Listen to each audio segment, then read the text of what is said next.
Finally নতুন দোকানটা start হলো। হ্যালো এভরিওয়ান, কেমন আছেন আপনারা? আশা করি আপনারা সবাই ভালো আছেন। এই যে আমার মহালক্ষ্মী এন্টারপ্রাইজ, আমার আরেকটা নতুন দোকান। খুব দিন ধরে ইচ্ছে করছিল কি দোকানটা আপনাদের সাথে সব কিছু মোমেন্ট শেয়ার করব, কিন্তু এত তাড়া, কারণ কয়েকদিন পরে পুজো, তার আগে দোকানটা ওপেনিং করতে হবে। তার তোড়জোড়ে এতটা লেগেছিলাম, কোনো ভিডিও করতে পারলাম না ঠিকঠাক। তাই কয়েকটা ভিডিও করেছিলাম, কিন্তু সেগুলো আর শেয়ার করা হলো না।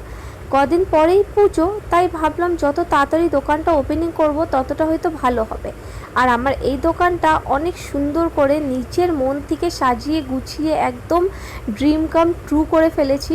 বরমশাই আর আমি মিলে দোকানটা ওপেনিং করেছি, আর খুবই সুন্দর করে, খুব ভেবেচিন্তা করে সব কিছু সাজিয়েছি। তাই আপনারা একবার অবশ্যই ভিজিট করবেন। এই দোকানটার অ্যাড্রেস হলো বিধানপল্লী, মামরা মেন রোড। মামরা বাজার মেন রোডে আমার আরেকটা শপ আছে, বার্মা